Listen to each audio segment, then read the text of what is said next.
Seeds of Wisdom RV and Economic Updates Tuesday afternoon, the 9th of September 25. Listen to the full version on the official dinarreport.com blog and become our supporter on Patreon. Good afternoon. Dinar recaps. SEC Crypto Task Force targets financial surveillance, privacy, and market clarity. Commissioner Hester Peirce leads new push for balance between oversight and innovation in digital assets. Dinar market updates. A fresh approach at the SEC. The U.S. Securities and Exchange Commission, SEC, is pressing ahead with its digital asset agenda, announcing that its Crypto Task Force will hold a public roundtable on financial surveillance and privacy in Washington, D.C., on October 17. Led by Commissioner Hester Peirce, the task force has already hosted multiple roundtables since the departure of former SEC Chair Gary Gensler, with 10 events planned across the country through December. Understanding recent developments in privacy-protecting tools will assist the SEC and other financial regulators as we work on policy solutions in the crypto space, Peirce said.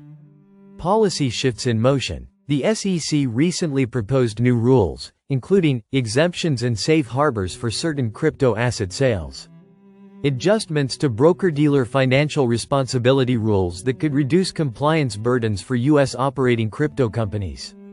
These steps suggest a measured shift toward more industry-friendly regulation compared to the enforcement-heavy approach under prior leadership. Collaboration with the CFTC. The SEC is not acting alone. The Commodity Futures Trading Commission, CFTC, now led solely by Acting Chair Caroline Pham, has also signaled a softer stance. Pham said the agency would follow the White House's lead on digital asset policy. Both regulators have begun exploring a potential shift to 24/7 capital markets, regulations for crypto derivatives, a coordinated framework for spot crypto trading, following recommendations from the President's Working Group on Digital Asset Markets. Congressional oversight ahead. All of these efforts could soon be superseded by federal legislation. The Senate is considering the Responsible Financial Innovation Act, a comprehensive market structure bill. Co-sponsor Senator Cynthia Lummis believes it could become law before 2026, formally codifying the roles of the SEC and CFTC in digital asset regulation. Why this matters? The SEC's evolving stance shows a recognition that crypto markets require both regulatory clarity and respect for privacy-enhancing tools. With roundtables engaging industry and policymakers, and Congress weighing a structural overhaul, the coming years could define how the U.S. balances surveillance, innovation, and investor protection in digital finance. SEC delays decision on HBAR and Polkadot ETFs until November. Regulator points to listing standards, not token rejection, as altcoins hold strong. Another SEC delay. The U.S. Securities and Exchange Commission, SEC, has once again delayed decisions on two altcoin ETF filings: Canary's Hedera, HBAR, ETF, and Grayscale's Polkadot, ETF. The regulator extended its deadline to November 8, marking the third delay since March. For the Canary HBAR ETF, Nasdaq first filed in February and amended the proposal in March. The SEC has since requested several rounds of public comments, questioning whether the product qualifies under Nasdaq's commodity-based trust shares rule. Grayscale's Polkadot ETF is following a nearly identical timeline. Why the delay? The SEC's hesitation has less to do with HBAR or DOT specifically and more to do with the lack of uniform listing standards for spot crypto ETFs. The agency is holding back approvals until exchanges finalize a broader framework. Major exchanges, including Nasdaq, NYSE, and CBOE-BZX, have already submitted amendments to redefine commodity by removing excluded commodities.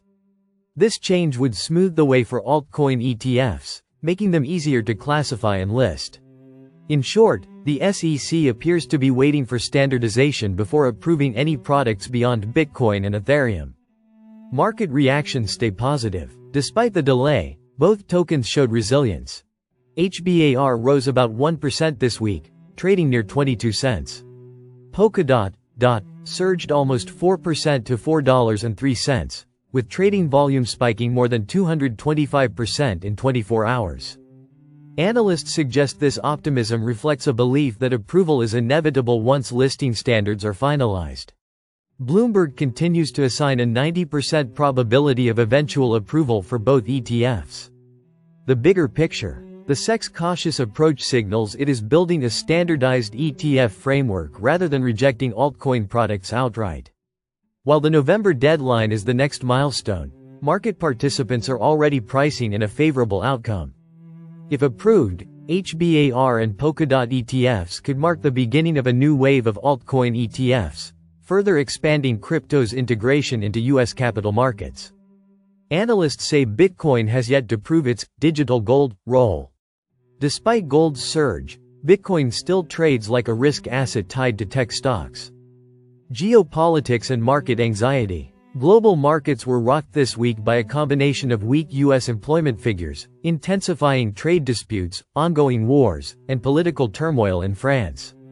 The uncertainty pushed gold to new record highs. Bitcoin, however, did not follow. Instead, it mirrored the Nasdaq 100, reinforcing its tight correlation with equities rather than acting as a safe haven asset. Econometrics. Digital gold, narrative still missing.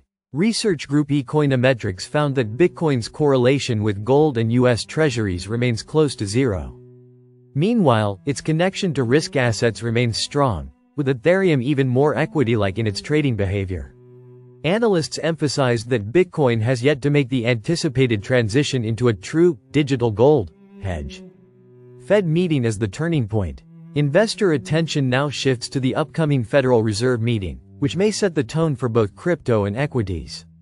A clear rate cut signal could spark optimism across risk markets, potentially lifting Bitcoin. A hawkish surprise may weigh on both tech stocks and crypto, keeping Bitcoin locked in its current risk asset role. Bitwise. Macro still dictates the trend. According to Andre Dragosh of Bitwise, the current weakness in Bitcoin isn't driven by crypto fundamentals, but rather by slowing global growth and shrinking risk appetite.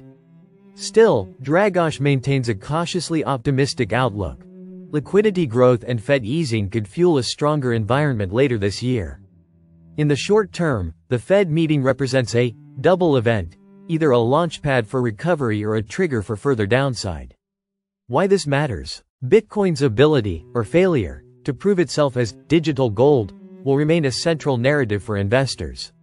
With gold surging to fresh highs and global instability persisting, the coming months may determine whether Bitcoin truly evolves into a safe haven asset or continues behaving like a speculative tech trade. Listen to the full version on the official dinarreport.com blog and become our supporter on Patreon. Source: dinarrecaps.com